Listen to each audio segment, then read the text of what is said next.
Do you qualify the merchant before you submit them? What do you necessarily mean by qualify? Okay, Qualify is sure. So I'm going to ask specific questions. So I'm going to go, what's your credit score? Okay. Do you have other fundings, other positions? Have you ever had a bankruptcy? What's your time in yeah. business? You're doing all I those, right? ask them all those questions. I'll ask them what are you using the funds for. I'll say stuff like that, like, oh yeah, I'm gonna be sitting down with my underwriting team later. I want to let them know what you're gonna be using it for. I say all kinds of stuff. I ask them the credit score, any bankruptcies, defaults in the past. When's the last time you got funding, all that stuff. So I do ask a lot of questions. Okay. How quickly are you looking to get funded? Mm-hmm. And yeah, basically, I try to qualify them. I don't know if there's any more things I should be asking them. Okay. The reason I say this is because you don't want to fall into this trap. Okay. There's a trap that you can pull in 1,000 files a day by telling them what they want to hear. Yes, our interest rates are 10.5 points, or they're 15%. Our terms Yeah, are 10 years. So you know what I'm saying? yeah, like, oh, we have the same rate as the SBA, the government rate, blah, blah, blah. Tell them what they want to hear to get a file, and then you come back and they say, what the fuck is this? Exactly. Now, there's a specific way that I like to do it because these days SBAs are getting done. If they're qualified, truly qualified, they get done. So there's a quick way I like to do this right off the bat. Is the first thing I say is what's your credit score, okay? Because then you can separate them into different categories, okay? So, and I know we want to get to closing techniques. I got you covered. I just want to go over this. The first thing you're going to say is what's your credit score. Because if they say it's a 690, let's say it's a 710, okay? Now I know I can focus truly on SBA. Does your shop do those or no? Yeah, we do. We do SBAs, lines of credit. We have a few companies that do good lines of credit. And we do offer good term loans. I mean, not term loans technically, but loans with terms anywhere from 12 to 36 months and up to $2 million still. So when you say a couple companies, right, that have lines of credits, do you mean like on-deck line of credits like that, Yeah. like Fundbox? Okay. Yeah. So again, these are not really true line of credits. They're an MCA that's packaged like one, and I get what you're saying, but when you're talking to an paper file merchant business owner, and they're approved for these like really good stuff where it's like, 10 years, 10 points, they're gonna get upset. So, do you guys actually do like real SBAs or kind of just go for like you do? Okay. So this isn't going to be every file, but the thing is going to be this. It's going to go, okay, Bill, so we have 9 different funding options here. Just a quick question. What is your credit score currently at the moment? 700. Beautiful, 700. 700. Okay. And you've been in business for over 2 years. Yeah, that's correct. Okay, gotcha. I'm assuming you're profitable on your tax returns. Yeah. Just so you know, I'm kind of going through this in a flow that everything is a yes. But anytime you hear a no, boom, now we pivot to MCA. But we're going to keep going like that. Okay, so you're profitable on your tax returns. Ever had any bankruptcies? No? Nope. Okay, gotcha. Have you ever explored SBA in the past? No, right? Okay, so I'm going to request some documents from you. It's going to be some financials. I want to see the 22, 23 tax returns. Obviously, us as your loan processor, as your underwriting house. If there's some things you need to add back, some depreciations, some owner compensations, we'll do that. We'll also write credit memos. Let me see one thing here. I'm going to have to collect a debt schedule. So those are some of the types of questions you're going to get into when you really have those really good files. Now, with that, you still can turn that person to an MCA because something might come up in underwriting. Oh, let's get you funded in the meantime. Exactly. That's when it's going to. This money and then we'll work on this SBA in case of what you need in the meantime to bridge that. Exactly. Now the SBA just changed their procedures because we do a ton of these where they refinance MCA debt and you net the rest as working capital, but they actually just changed their procedures to. The expresses only go to 300K and they won't pay off any MCAs. That might change, but they have to be so rock solid if they have MCAs and they have to have a low DSCR score. But I think that covers that, okay, on what to do if they do have the score. Okay. Yeah. Now let's go. They don't have the score. They're at a 550, okay? So they're at a 550. The first thing I'm going to say is, okay, what's bringing your credit score down, sir? Now 99% of the times, even if they don't know it, it's going to be their utilizations. They're maxed on their credit cards. Very rarely is it going to be like late payments and collections and things like that. So once you find out that it's utilizations, then you go into what's the capital for, and then if it's something they need, like a payroll or piece of equipment went down, then you say, okay, listen, Bill, here's what I want to do, because you're obviously a smart guy, you're a smart business owner. I want to work to get you the best type of product. I just don't want to lie to you. I don't want to tell you I'm going to get you an SBA in 2 days, right, with a 500 credit score. Let's get you the capital you need now to fix payroll, and then we'll work on building up your credit, okay? And then once credit's picked up, then we'll start working on everything else. And once you start talking like that, again, we're almost done with this part, but it's just gonna set you up so much better when it's time to close. Yeah. Real expectations. It looks like you're trying to help them, like you're trying to help them, but give them good expectations on what they're going to get. Exactly. You're like an old team leader of mine said, you're aligning expectations. We used to get tons and tons of apps in of these A-paper files that would get approved for $500K for 18 months. None of them closed, and he was just like, listen, at some point, let's be smart here, and let's let them know what we're offering, what we can do, what they're qualified for. Make sense? Yeah, absolutely. Okay. Because I think that could have been what happened with the on deck deal, where he wanted something crazy, where maybe before we submitted him, we kind of went over what we're going to be looking at, I mean, sometimes like he's doing good monthly revenue, from what I've seen in the past, like I would have said it's like a 40-50% chance you could get like $1 million term loan, $1.5 million term loan. But yeah, you're right. I gotta align expectations more properly with what you're gonna end up getting. Yeah, and one lender that gives really big, nice loans like that. Right, and remember too, those are going to be true bank loans. The really good ones are going to be your New Tech, Live Oak, Huntington. Where you're really there's going to be underwriting, and then legal and compliance, and then set a closing date. The SBA Expresses are 3 weeks, but these really good ones are going to take some time. What was the other thing about the? There was one other thing I wanted to mention about that. What were we just speaking about? About the aligning expectations. $200,000 guy on that deal. Yes. Okay, that was it. So, it's funny. That A-paper file, you're going to find out a week, 2 weeks, 3 weeks later. Guess what? They took an MCA, and it has nothing to do with you. And the reason being is they've been beat up and clobbered over the head. This is just how it goes. This is the same with like car sales, where like some dealerships, they love it when they hear. Let's say you work for this Mazda dealership, and they just came back from a Toyota. I'm just throwing out names. And they know that Toyota will grind you up, okay, and beat you up. They love it when you say, hey, where have you been shopping? And they say Toyota, because they know that you're going to be a freaking laydown. So this guy, your on deck guy, that was $100K that wanted this whatever, 10 million, 5 million.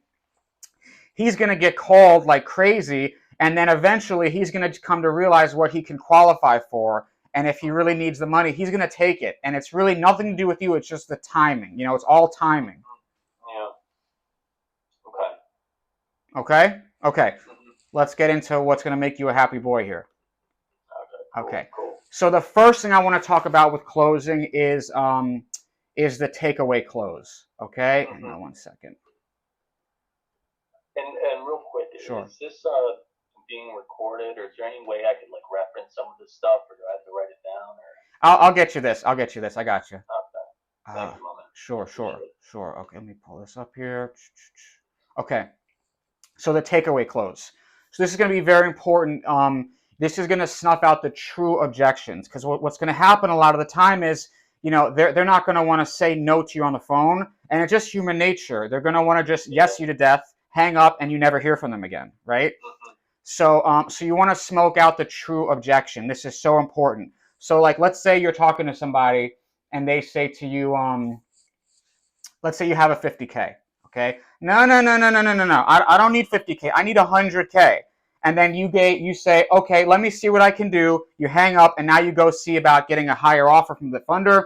You try to put two deals together. You spend hours on it. You call the merchant back. I've got 100K ready to go, just like you wanted, sir or ma'am. And they go, oh, I'm not doing that rate. So my point is that wasn't a true objection. It wasn't the dollar amount. Okay. So one thing you're going to do to snuff out the objection is, this is different from the takeaway, but this is something separate, is that you're going to tell them you're going to get them what they want and then see what they say. And then you're going to be quiet. So you're going to say, okay, so you're looking for 100K. Okay, let me see one thing. Okay, listen, so just to clarify, Bill, if I speak to underwriting and I come back and I have 100K approval ready to go today, are you ready to move forward and take these funds? Then you zip it, okay? And it's called whoever speaks first loses. It's how to get the true objection. They're going to come back to you. They're going to say the real objection. So it's either going to be, yes, I'll take the 100, or it's going to be, okay, well, what's the rate? Okay, boom, now you're back in the mix. Does that make sense? Yes, 100%. Okay. Any questions on that? No. I mean, what's the rate? That's something I hear. How do you get around saying that? I mean, the rate's 40. I usually say weekly payment. I'd never say the actual rate, but if you have an offer that's 40%, it's a 40% buy rate or sell rate or whatever. How do you usually go about saying that? You just say the weekly payment of this much money a week, or? I would when that happens, let me just get back to this. Hang on one second. So when you get the rate objection, I kind of go back to what's the point of the capital, okay? I would say, listen, again, Bill, I have no problem getting you those rates. I want to get you the 10 points, the 10% SBA, but your credit score is 400. I would love to do that. So a better action plan would rather be, let's work on building up your credit, okay? And then take the fund, and then go for the better funding, right? Or if it's the taxes, you go to the negatives. You're going to see on the thread of the funders, what are the negatives, right? Let's say it's all that stuff. Right, and you're going to use that, I don't want to say against them, but you're going to use that in your repertoire of rebuttals of why you can't get certain things done. So the best ones, kind of like Alex was saying, is that you want the B paper files. The new blood is so much harder to close unless you really have everything dialed in. And if they qualify for the better products, you have the people to get those done. But the ones that are B paper, BC paper, they've taken fundings before. They know what a factor rate is. They know they know about weekly and daily payments. They're just kind of easier to close because they know the situation. They're just going to be shopping for the best thing they can get. So when they say, like, for instance, like, oh, I say, what's the rate? What do you typically say? Do you say like, oh, it's 40%, or do you just like kind of say it's a weekly payment of this, or how do you get around? You just say it right outwards. You take 10% off of it, like. Normally, when they say the rate, I tell them, listen, it's 100%. Then I work backwards. Okay. I'm just seeing if you're still alive. I'm fucking with you, man. Yeah, no, I'm listening. Okay. No, I'm just kidding. Okay. When they say what the rate is, it depends, obviously, right? It depends on what other fundings they have. So if it's an A paper file, I'm going to say, well, we offer the most competitive bridge funding rates there are. So it's going to be anywhere from between 15 to 25% is the rate. Now, if this is a file that has other positions, they just took a 50K from Everest at a 149 or 4. They just took an Everest, a month ago. I'm going to say, listen, they're going to be standard with everything. They're going to be a 149 factor rate. And I'd say, sir, you know this, or ma'am, you've taken these before. It's going to be right on par. The only way to kind of get better than that is to go for the different products. Now, again, that's when you go into the, what the credit score is and how the financials look. Or you say, listen, we can establish positive pay history with us as a lending institution, and then go to get you something better. Yeah, refinance once 40% of the balance is principal's paid off. We'll come in with a better rate, better term, kind of thing. Exactly. Yeah, and then you can also, be honest with them, as I'm sure you are, and explain it and be like, listen, sometimes a refinance isn't the best way to go. I mean, you might get the better rates, but unless you really stick with us for a good amount of time, anything you get new is going to go to the interest, quote unquote interest accrued from the most previous one. So you're not going to net the whole thing. So our best case scenario, if you're concerned with the rates, let's get the business where it needs to be to get you those better rates, because it's not going to come from an MCA. But don't get me wrong here. This serves a purpose. You know what the percentages of business owners is, Bill, that get approved for bank money? It's like 15, maybe 20%. Yeah, nobody right? gets, exactly. It's a pain in the ass. So you're going to use that on your script, and you're going to sound, when you're building the rapport, you're going to sound like you know what you're talking about. And like, look, if you could get this, I would get it for you. Now, these are certain things where you could throw in little, snippets like, look, if you're not going to make money on this immediately, or it's not going to save your business, don't take it. It's not worth it. So that's going to put us into the takeaway close. So if you're really battling, and this kind of just works in life also, but especially in sales, is that if you're battling with somebody, take the candy away, okay? Say, you know what? Maybe this isn't a good fit for you, or a good fit for us. I'm sure you get a lot of calls. Maybe this just won't work for you. And then by you pulling back, they're going to kind of lean in. It happens every time. Most of the time when you pull back, they pull back in. Have you ever tried that? I've tried it. Yeah, I mean, like once or twice. I've tried it a few times. But it's sometimes hard. I feel like these people have so many contracts. They have so many other. They'll have like 4 or 5 contracts for shopping. So I feel like I don't use it as much as I should probably, because I feel like they're just going to go with somebody else. Like they have people, everybody's trying to fund them. You know what I mean? Right. I mean, there's going to be, it's like, it's like a pie chart. There's a certain amount of everything that wins the deal. There's going to be this certain amount of the lenders that you have to get the best approval. There's going to be, the rapport you have with the merchant. There's going to be how long they've been shopping, right? If it's the A paper that just started shopping, good luck. Yeah. Right? But if it's 3 weeks later and you have a good approval, you have a shot. So there's so many different ways. Now this, like the takeaway close, what I'm showing you now is really when you're like knee deep in it, and you have this, you have the black and white numbers. You're going over how much points you can add for your commission, and you're really, there's no question of it, is the merchant with you. The question right now is like, are they going to take the funding if it's a good deal? So like, for example, this would be something like, let's say with when you're smoking out the true objection, and you say, okay, so they say let's say you have 25K, and then they say I don't need 25K, I need 40K. That's what I need. Okay, so now you go into to smoke out the objection. You're gonna say, okay, let me see one thing. Okay, so Bill, are you confirming with me right now that if I can get to underwriting and get this to 40K, whatever the number was, you're ready to move forward and take the funds today? And if they say to you, yeah, I am. Okay, great. So let me just do a few calculations here. Now, personally, I would just get the approval. I would collect the driver's license voided check and then send it out at the highest and then kind of work lower. But to be extra certain, you can say, okay, let me just crunch some numbers here. And then I would calculate what the term and the rate's going to be. Let's say that 40K is going to cost them, $1,800 a week. It's something high risk. Then I would say, okay, Bill, so I have the 40K here. It's going to be like somewhere between $1,400 and $1,900 a week. Okay, now you're shutting up still.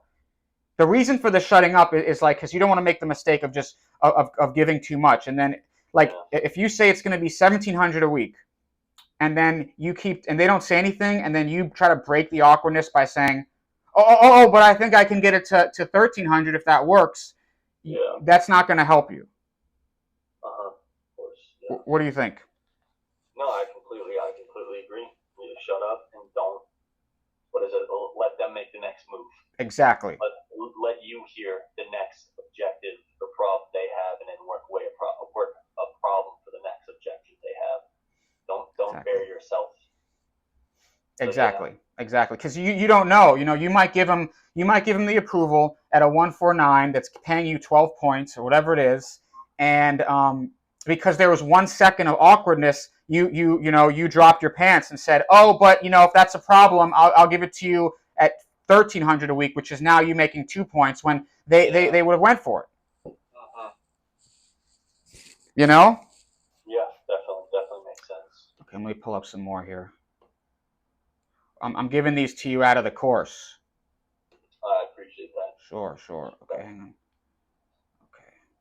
Okay, so here's something very important. Okay, this is really gonna help you here. It's called a soft pitch. Okay, One of my team leaders taught me this back in the day. It really, really helped. So that's kind of what this is on the same path as what we just spoke about. But so you don't just drop your pants. Like, right, let's say you have a 50K approval for Joe. Okay, you call Joe and you say, hey, Joe, great news. I got your 50K. And he has 100K elsewhere, or he has, or 75K here. You're done. He might not ever speak to you again. When you hang up the phone, you know this. There's 100 people calling him. So you want to give the approval without giving the approval. So that's going to sound something like this. Okay. Hey, Bill, how's it going? It's going good. How you doing? Good. Okay, so I've got you in final underwriting. They're just kind of crunching some numbers. I'm hearing some whispers, maybe like 40, 45K. I wasn't sure. Would that help you? Now, they're either going to say, yes, that would help me, okay, or they're going to say, 45K, what are you talking about? I need 80, okay? Yeah. And if they say they need 80, then you're going to respond with, see, Bill, that's kind of what I was thinking. Let me kind of go back to underwriting. Let me let them know what you need here, okay? I'll dial you back shortly. Stand by, okay? Now you just gave the approval of what you had without giving it and losing the merchant.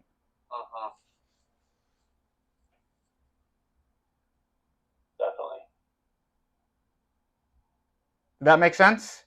Yeah, of course. I mean, we kind of say it's not as well spoken. I don't say it as well spoken, but one thing I usually say is I give them a call back. I'm like, listen, I just spoke to the underwriting team. I just want to let you know right now we do have you approved for 75,000. How does that sound? Okay, so it's not the same thing. Yeah. Right? So they could still come back. You just told them you're 75. Let's say a broker 5 minutes ago just texts them and says, I have 150 for you. You know what I'm saying? You're still losing it. You don't want to tell them that you have it. You have the approval. These are kind of like trigger words for them that think this is where you're at. You want to say, yeah, I'm not sure, Bill. I just wanted to verify with you real quick. I spoke to underwriting. I'm kind of hearing some things like 75K. I wasn't sure. Does that even help you? What's the rate? 75,000.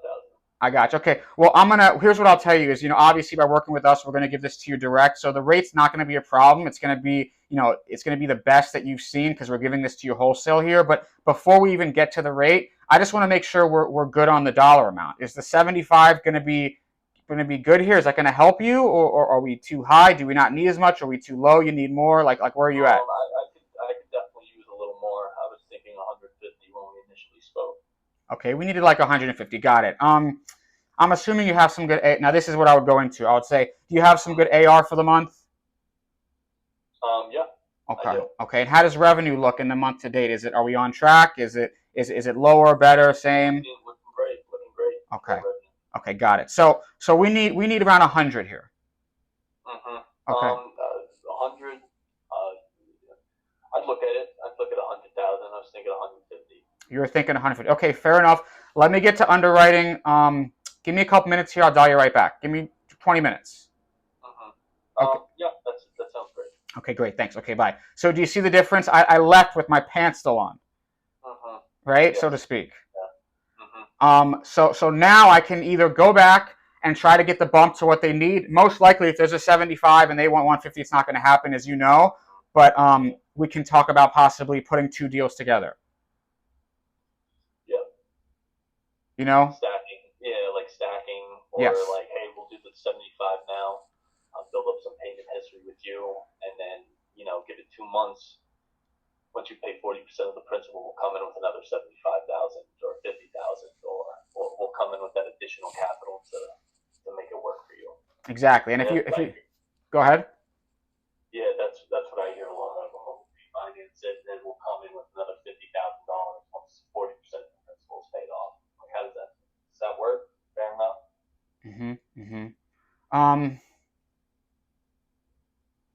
Yeah. I mean, that can definitely work if you have the rapport, and also too, if you have the relationships with the lenders, they might both be okay with putting both together. You know what I'm saying? And getting the 75 here. Most of the time, obviously, it's going to be the one coming behind. But now you have leeway. You can hang up the phone and you have space. You can go to your funders and go, this is what they need. This is where we're at. You can shop the funders to make sure they have the best one. You can say, I have 75 here. Do you do that part where you're talking to the lenders? I don't do that part now. So that's on them. It's my buddy, the guy who owns the company. That's what he does. He's the liaison. I don't communicate with the lenders personally. I'm not hearing you that loud. Are you close to the microphone? Yeah, do you hear me now? Yes. Okay, so I personally, I do not speak with any of the lenders.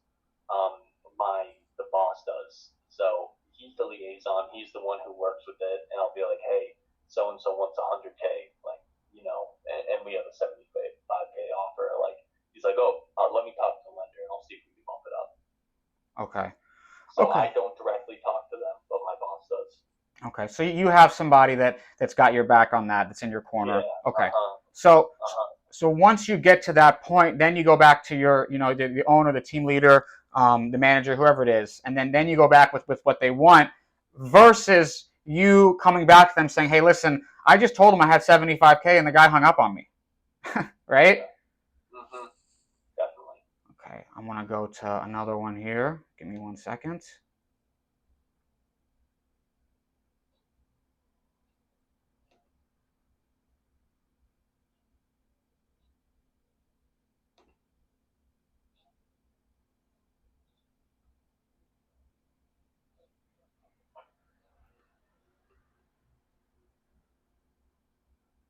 Okay, so another thing I'd like to talk about is, let's just get to final underwriting first. So when you're battling a merchant, I would say, as you know, deals die all the time, and contracts mean nothing. Like literally, they mean nothing. It's just a piece of paper. They could see that they look at their history. They have criminal history, or they have they defaulted, or they got funding in their month to date. They're on data merge. You know this.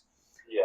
So one thing is when you're really battling with the amount is I say, look, like if you're trying to get the DL and VC, normally I try to get those up front. But if you're battling for that, I say, listen, Bill, I'll be honest with you, 50% of deals die in final underwriting. Let's just get to that point, and then I'll work on getting you, what you're looking for in terms of maybe some of those rates. I'll beat them down, but we need to have a document, authorized. We need to have we need to have the agreement endorsed so we can show them that we're serious. They don't spend all this time doing final underwriting until they have, signed documents.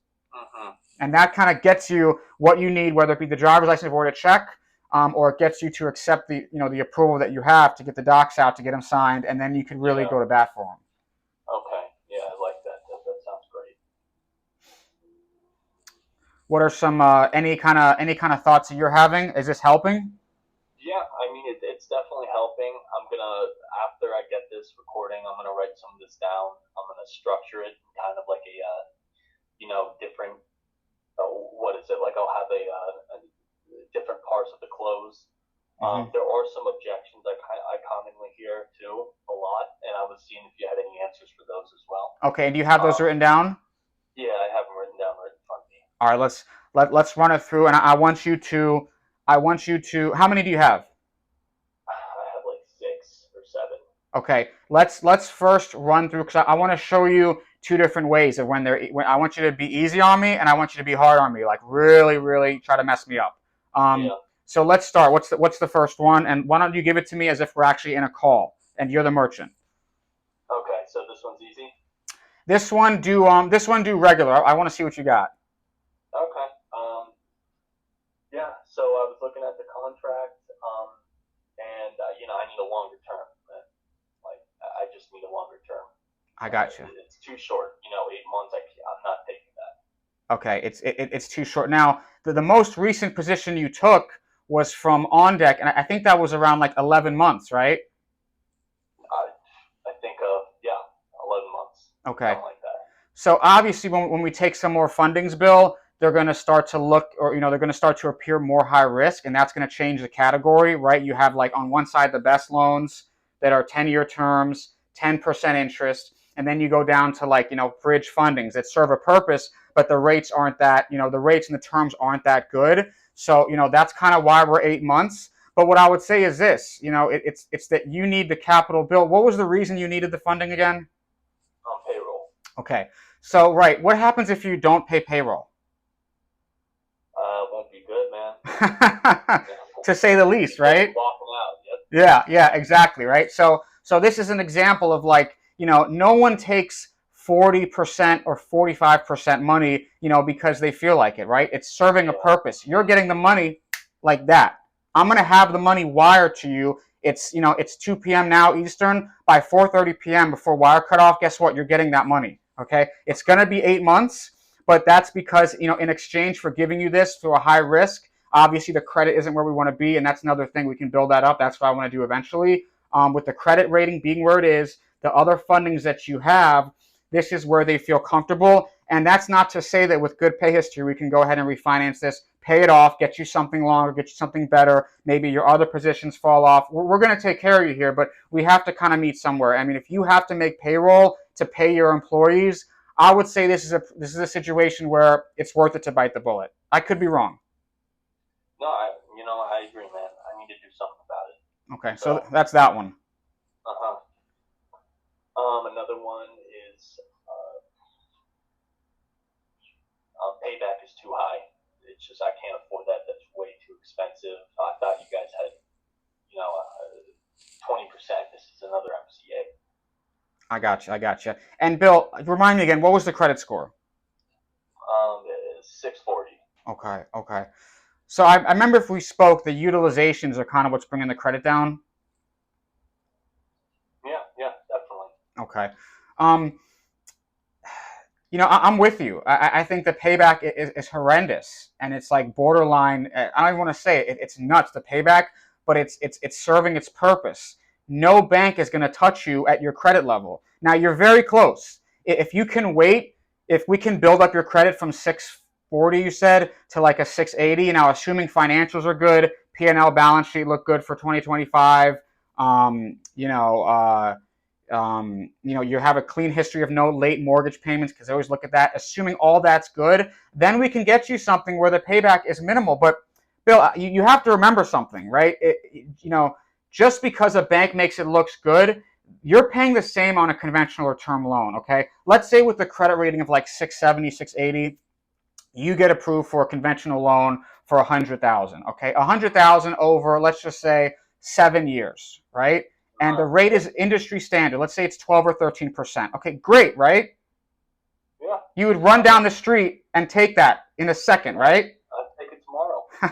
Okay, so guess what? Plug in on your phone on Google and put in loan calculator payments on $100,000 at 12 or 13% interest, okay? That's compounding interest. After 7 years, guess what, my friend? You have paid back over $150,000. It's the same rate, it's just packaged differently. Obviously, it's not going to be as high of a stress on you because it's going to come out monthly. But if your main concern is the payback, my payback is $140, and you're done in 8 months. Okay, this payback is $160. It's 7 years, but it's a slow burn. Would you rather get shot or stabbed, right? Yeah, I mean that makes sense. Right, I didn't think about it like that.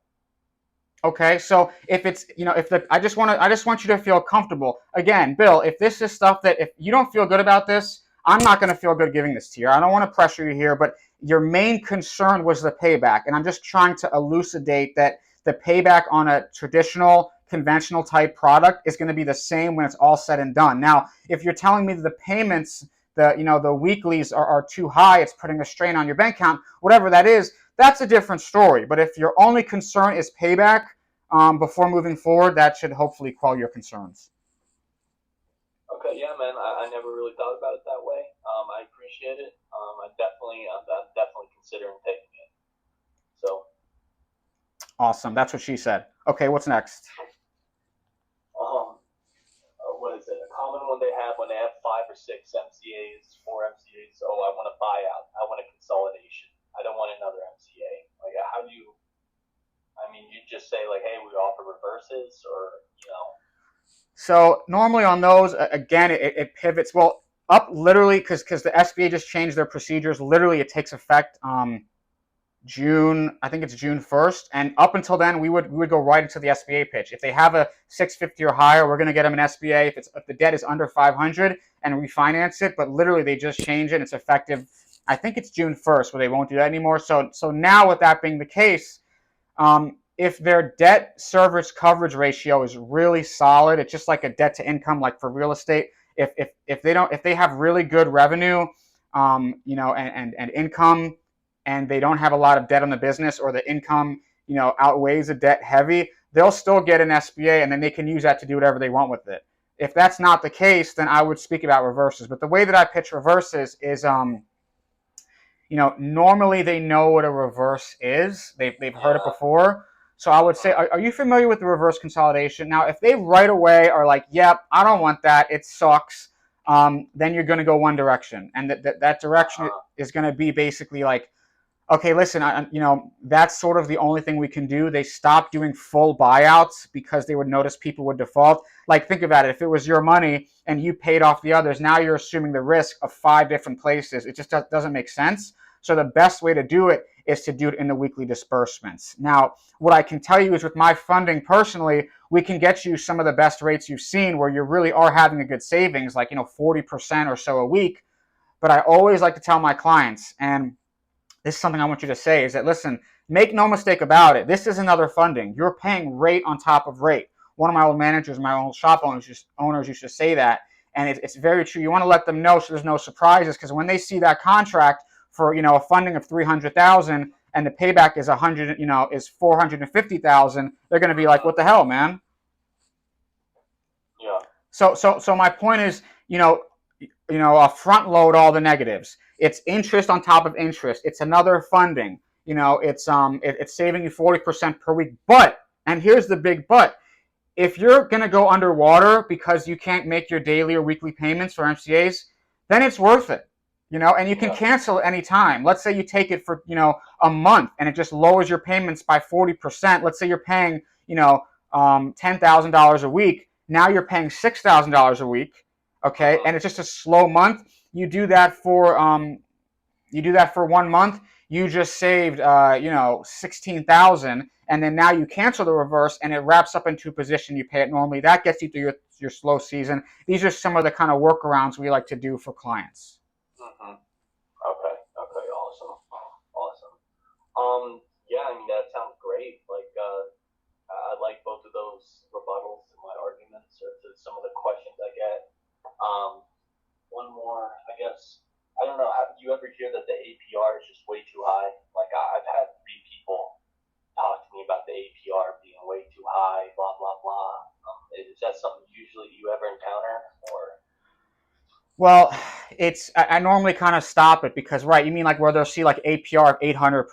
Yeah, like 90% or 100%, and I'll be like, well, that's not the simple interest, that's including fees, blah, blah, blah.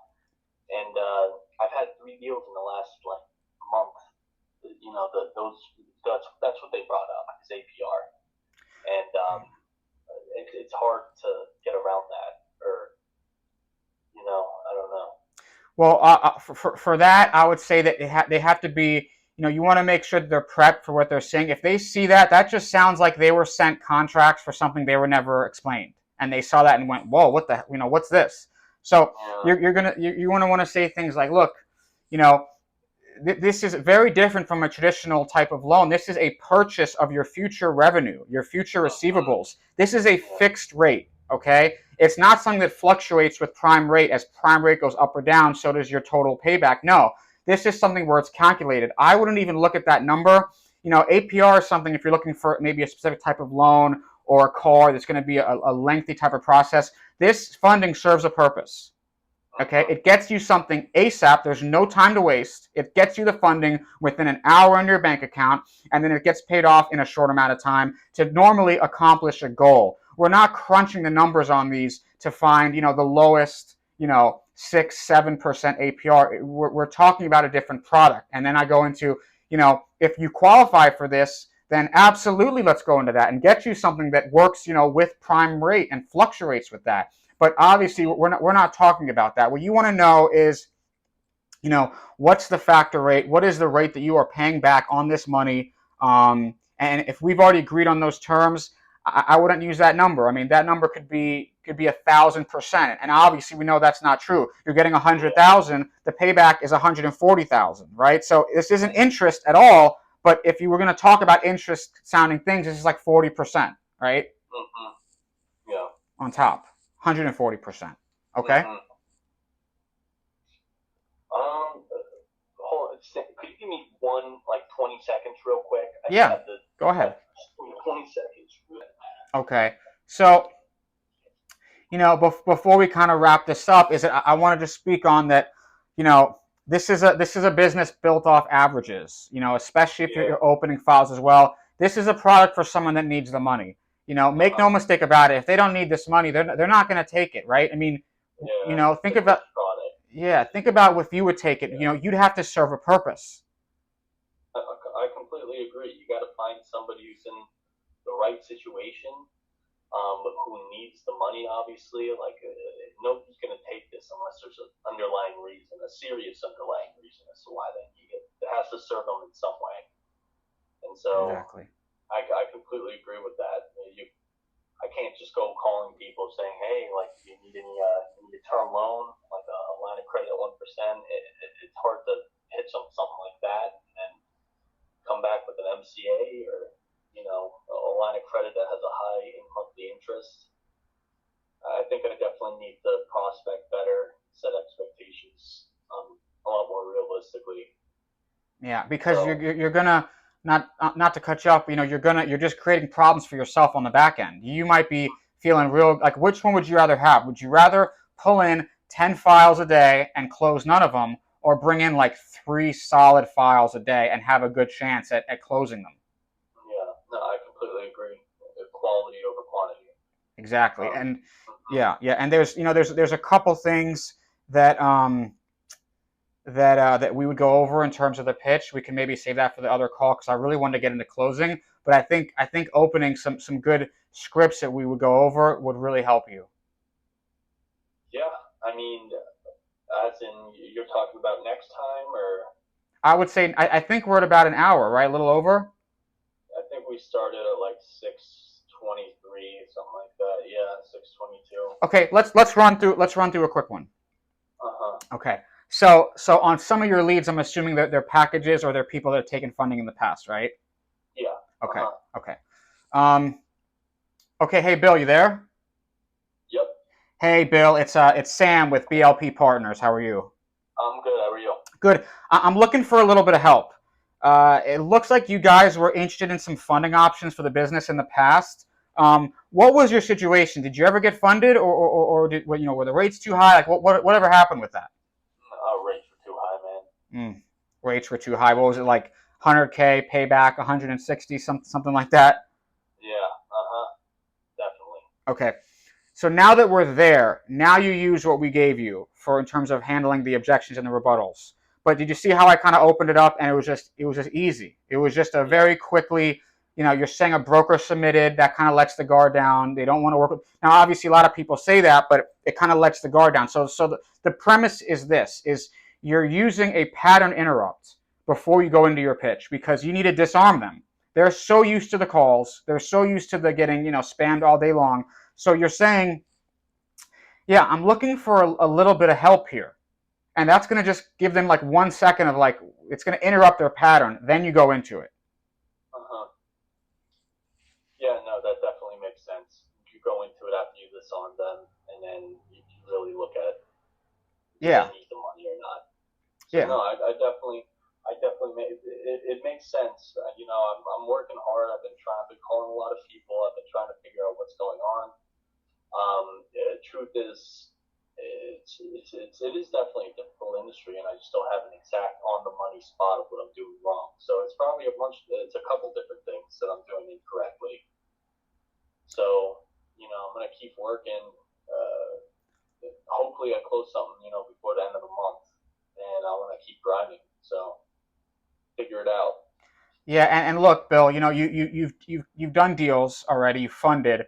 You're in the. I speak to a lot of people. I would say, no matter what the amount is, just by you funding deals, you're in the top 15th percentile of everyone that's in this business. Everyone. Okay, I speak to a lot of people that don't fund.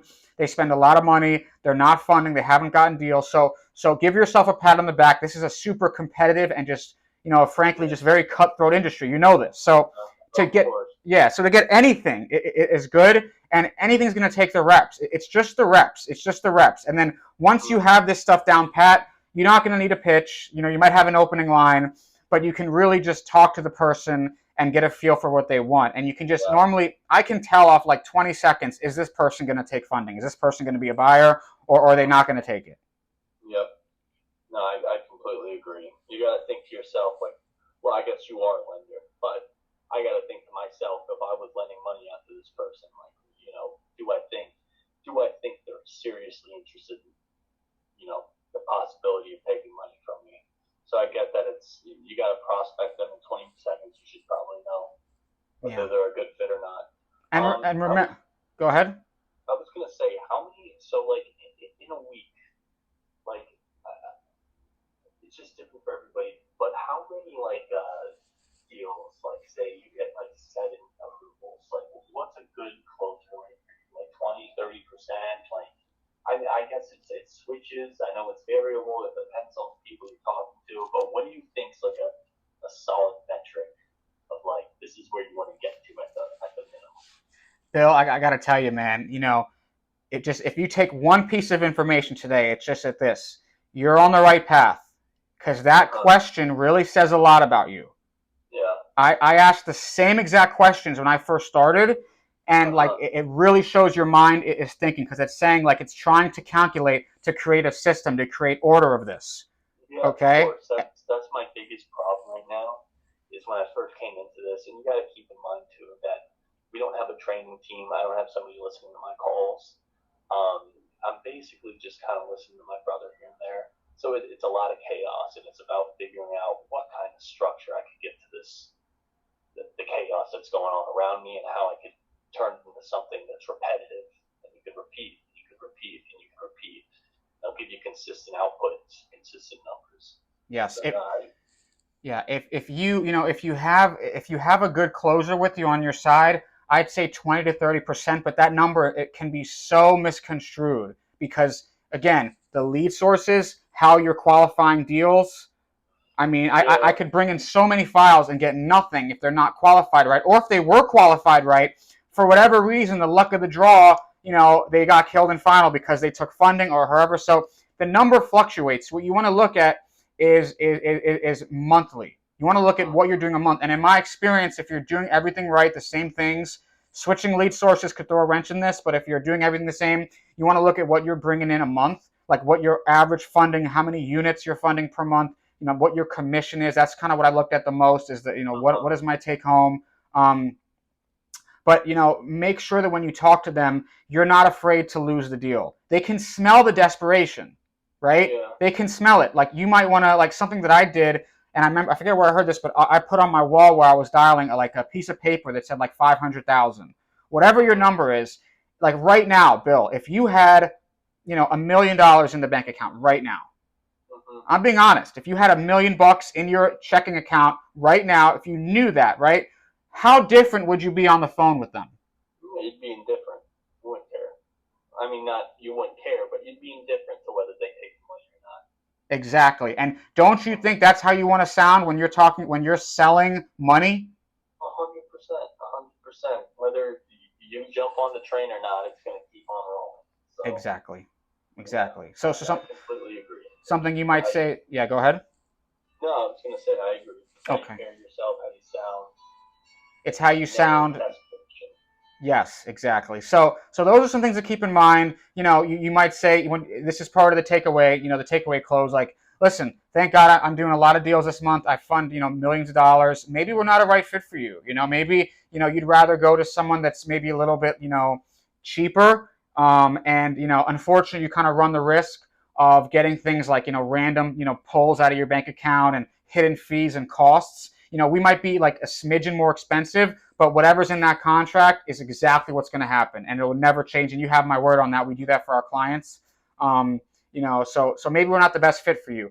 That's the takeaway. And right away, I'm promising you, they're going to come in. You know, they're going to say, no. Let me hear you out. What do you have? So those are different things. You want to pretend like you have the money in your account. You don't want to be desperate. You want to sound like Alex used to say to me. You know, you want to sound like you're in a 3-piece suit at the penthouse of like a Manhattan office. You want to just come off sounding professional, not desperate, good tonality. But yeah, again, you're asking the right questions. Keep doing what you're doing. Switch up some of the stuff that we learned. I'm going to send you some of the stuff, but you're on the right track, man.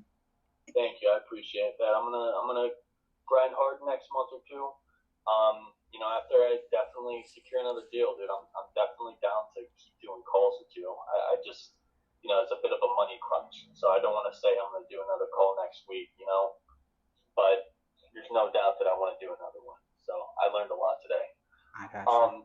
Last question. Do you think because of the whole SBA thing, do you think there's a chance that like that could be good for business? Like that's, you were mentioning June 1st that SBAs, something to do with SBAs and taking over MCA debt. Would that be good for the industry? Absolutely, it could, but I say that with a caveat because there's so much like BS where like people will just, obviously this, they're going to lie, they're going to say they're going to get them this or that. So it's not going to help, it's not going to help the people that are kind of BSing and sending them contracts for $700K at 5%. But if they're real and they're qualified and they know if something's BS or not, yes, it definitely could help, and it'll open the floodgates a little bit more. For your people to try to get the bridge funding, that even if they're qualified, it just won't happen. It won't happen anymore.